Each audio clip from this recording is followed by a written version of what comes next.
let's face it, the racing at Monaco is terrible. Like the actual on track, the wheel to wheel, if you can call it that, because they're kind of always in a single file line, if you will. So there's not really any racing. Do I think that Monaco should stay on the calendar? Weirdly, yes. Strangely, yes. It's so iconic, and Formula One is such a weird sport that even though there is no racing, I think that Monaco should stay on the calendar. There was something interesting that happened, though, and that is when Charles Leclerc crashed right before the second restart.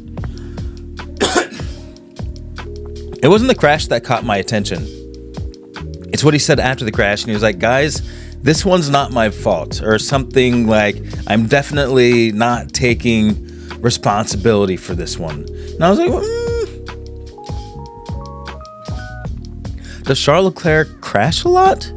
I mean, in my memory, I remember seeing him crash a few times. So I was like, I have to look into this. So I looked it up. In his career, Lewis Hamilton has had 17 race-ending crashes. I only looked up crashes during races because once you get outside of that, the numbers are probably just too crazy. Lewis Hamilton has had 17 crashes in his career. Max Verstappen, 14 crashes. George Russell, 12. Lando Norris, 9. Charles Leclerc, 18. Alonso, 31. Now, when you think about it, or I guess at first glance, Charles Leclerc only having 18 crashes and Lewis Hamilton having 17, Max Verstappen having 14. At first glance, you're like, yeah, you know what? It's not that bad. It's not that bad. But obviously, all of these drivers have been in Formula One for varying amounts of time. They've had varying numbers of race starts. So then I was like, okay, what's the ratio? How many races do each of these drivers go in between crashes? So I looked that up. Lewis Hamilton has one crash on average throughout his career. Lewis Hamilton has one crash every 22.7 races.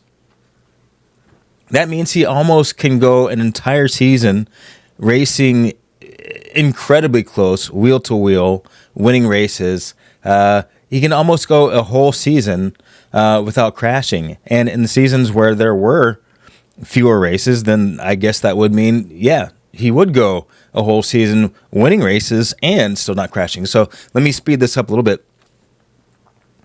Lewis Hamilton, one crash every 22.7 races. Lando Norris, one crash every 17.3 races. You have to forgive me, I'm reading.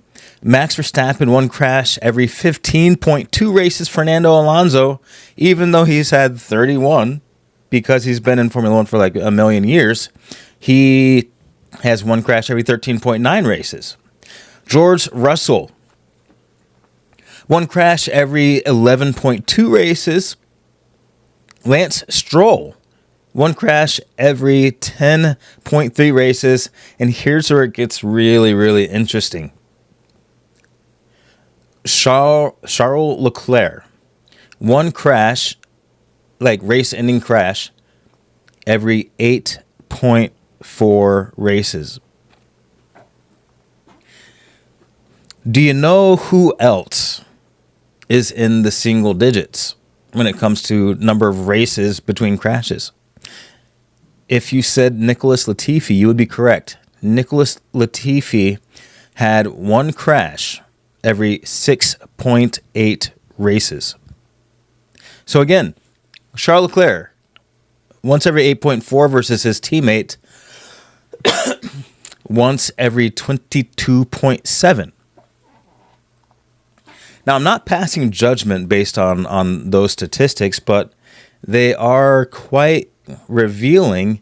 And when you think that it is just a, it's a field goal kick to just say, hey, Charles Leclerc has been with Ferrari forever. Let's prioritize him. If you're Ferrari and you're thinking about points, and I'm kind of talking about that 5-second penalty that ended up Charles Leclerc and had to serve as well because he was stuck behind Ferrari. And I do think that Ferrari made the right decision, not because of the crashes, but because of the situation of the race. Because if they kept Charles Leclerc out, there's a possibility that the safety car window could have ended and he'd be stuck on old tires, yada, yada, yada. It gets very complicated. But Lewis Hamilton is a race winner, and he is very steady, and he doesn't crash a lot. That goes a long way when it comes to making decisions. All right, so let's get away from that. That was a stat that just really stuck out to me. Let's talk about the race. Kimi won the race. He got pole. He got the fastest lap. Kimi had a very, very good race. Very good weekend at Monaco. And he had 2 starts versus the Ferraris, or at least one of the starts was versus the Ferraris, and the other start was versus Lewis Hamilton. And Lewis Hamilton is well known for having very good starts. Matter of fact, in the opening start, the initial start, Lewis Hamilton had a reaction time of 0.25 seconds versus Kimi Antonelli's 0.29 seconds. Both are phenomenal, but Kimi made it to turn 1 first each time. And the Ferraris are known for having good starts, and he was up against a very good starter in Lewis Hamilton. So I think that's actually phenomenal, and it shows that the development arc on that guy is just phenomenal, and that is why Toto Wolff was so enthusiastic about getting him. Now, here's another crazy stat. The next race that Kimi Antonelli wins, and I'm predicting that he will win another race this season, his next race will tie George Russell's career race wins.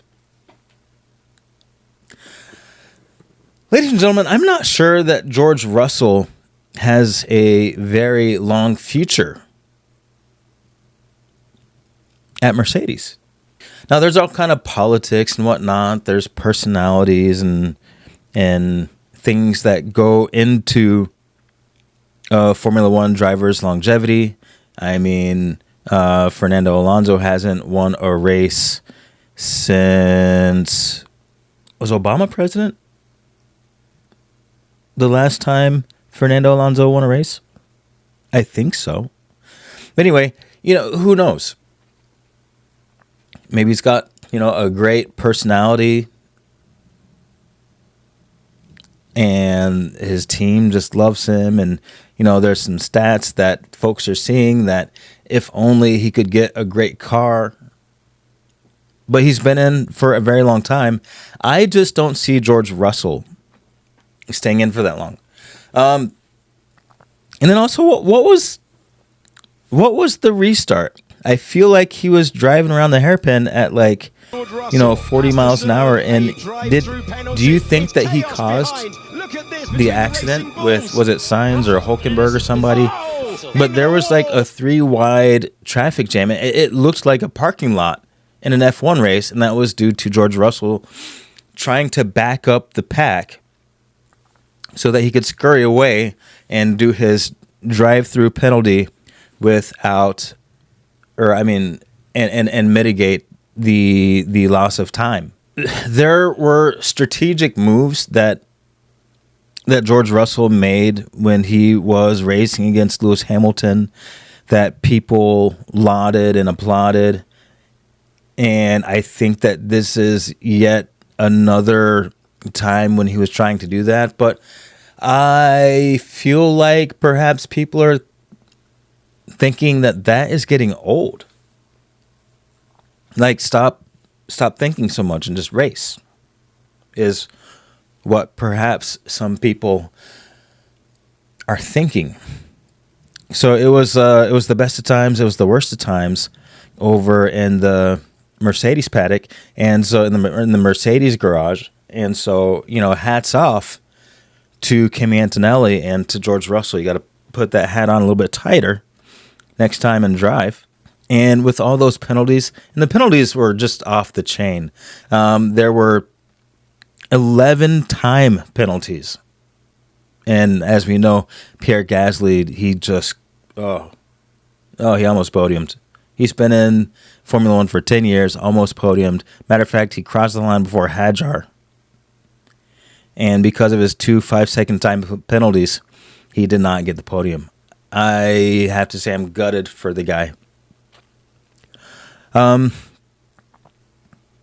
it was the best of times and the worst of times over in the Ferrari garage as well. Lewis Hamilton, P2. And he has podiumed at Monaco the same number of times as the late great Ayrton Senna. 8 podiums at Monaco. That is not easy to do because you got to make sure that you're qualifying well and not making any mistakes. Because there's no runoff. Make one mistake and you're in the wall. We saw that. Lance Stroll did it too. This was done at a time when Lewis Hamilton had to lift and coast because they're running out of fuel. The race stops and all the the penalties and whatnot. It just meant that Lewis Hamilton's SF26 was running low on fuel. And I remember watching the race, like, why is Hamilton, why is he backing off so much? Like, why isn't he taking the fight to Kimi Antonelli? Well, he was running out of fuel. So he had to LICO, unfortunately. But, that didn't stop him from having a huge celebration. Toto Wolff was definitely involved in that that celebration. I almost feel like Toto Wolff sprayed more champagne on Lewis Hamilton than he did Kimi Antonelli. Now, I'm not mad at that because Lewis Hamilton and Toto Wolff go way back. Matter of fact, Susie Wolff and Lewis Hamilton used to race together. So this goes way back, this relationship with Toto Wolff. And, I can't remember if I said, I can't remember if I said anything disparaging again about Toto Wolff and how he handled Lewis Hamilton's departure from Mercedes. Knowing me, I probably did. But seeing the way they were celebrating each other while Lewis Hamilton was on the podium, it leads me to believe that the friendship is definitely still intact. And, all the things that Lewis Hamilton said about them being friends and Toto Wolff saying them being friends and remaining friends, I think that's true. You never really know what's going on behind the scenes in Formula One. Due to, media and reporting and all that. I think we get a bit of an obscure look at the personalities. Everybody says that Max Verstappen is a really nice guy. And, all that could be true. Lewis Hamilton is second in the World Drivers' Championship, which definitely means that he should retire. I think he's washed. I mean, you're second in the WDC. I think that's a bad sign. I think you got to hang up the driving gloves at that point. But in all seriousness, Kimi Antonelli is at 156 points. Lewis Hamilton is at 90 points, and George Russell is at 88. Do I think that Lewis Hamilton and Ferrari are going to keep that position? At first glance, I would say no. because I think George Russell is going to get back up there and fight for some wins and some P2s. And as a matter of fact, George Russell, so this is the precarious position that George Russell is in against Kimi Antonelli. George Russell would have to get 10 1-2s. So George Russell in P1 and Kimi Antonelli in P2. He would have to get 10 of those to take back the lead in the World Drivers' Championship. I just don't see that happening, but it's only 2 points for him to take back P2. Ferrari does have the Aduo engine upgrades coming. They've got really phenomenal downforce, and Inspector Lewis took a very good look at the back of the Mercedes of Kimi Antonelli. Maybe he takes that back to Maranello and helps Ferrari to improve their aerodynamics. I don't know. It's a possibility. And then we got to talk about Red Bull again. Best of times, worst of times for Red Bull. Max Verstappen, and this really hurt my heart. Monaco is a track that has so few passes, overtakes, that you just kind of know you're settling in for a little bit of a boring race. But Max Verstappen and Kimi Antonelli were on the front row. And I was like, oh my goodness, this is going to be so good. If anything, even just lap 1, turn 1, just to see what would happen.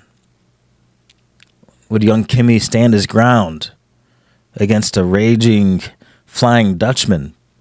I was so looking forward to that. I was looking forward to the fight because Max doesn't know how to slow down. It's speed, speed, speed, power, power, power all the time, and that was about to make the Monaco Grand Prix really, really interesting. And then, as we all saw, he made it about 3 feet. Okay, maybe 30 feet. But then the race was over. But Isaac Hadjar ended up in P3. Go figure. Best of times, worst of times for everybody. Well, except for McLaren. I think that they were kind of just experiencing the worst of times. They were part of, or Lando Norris was part of the 6 retirements. Yeah.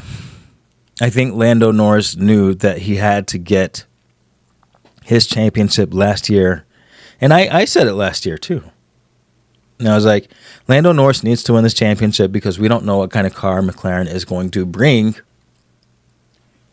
into the 2026 season. Turns out I was right. Turns out Lando was right. That his time to be world champion was during the 2025 season. I want to talk about Lewis Hamilton's brakes really quick. Everybody knows that Lewis Hamilton is all about the late braking. And in order to have late braking, you got to have some super powerful brakes. And for that reason, Lewis Hamilton went from the Brembo brakes in 2025 to, I want to say, carbon industry brakes in 2026. And perhaps that is part of the reason why he is doing so much better this year. And I tend, at least right now, I tend to look at the competition between teammates for a real indication of how the driver's doing, because the end result is so dependent on the cars these days that I don't think it tells a full story when you look at who's in the championship, like who's leading the championship. Now, that doesn't take away from the actual championship itself, but the actual driver. And this year, Lewis Hamilton is kind of besting Charles Leclerc. Not kind of, he is statistically, points-wise. If you look at it, he is besting Charles Leclerc in the same machinery. The carbon industry brakes are bigger and stronger than the Brembo brakes that most teams are using. The Brembo brakes have apparently more braking feel, easier to modulate, but that is not what Lewis Hamilton needs. Lewis Hamilton needs to brake late. He needs to out-brake people, and that is part of his racecraft. That's part of his wheel-to-wheel, and he's finally gotten that. And if we can just, if Ferrari can just get him a stronger engine, I think that he will be in competition. Now, the team power unit standings, apparently Red Bull has the strongest motor. I don't know why I said it that way. Apparently Red Bull has the strongest engine, followed by Mercedes, and then Ferrari. So if you look at the podium, it was Mercedes, Ferrari, and Red Bull. So that means if Ferrari can get their act together when it comes to the power units, maybe, just maybe, Ferrari is really in this fight. We shall see. All right, well, that's a lot of stuff. Video is almost, I think it's over 20 minutes. So thanks for watching. Don't forget to like, comment, and subscribe. And I will see you next time. You've been great. I've been Dalton. This has been the Petrolist. I did that out of order. But anyway, I'll see you. I'm out.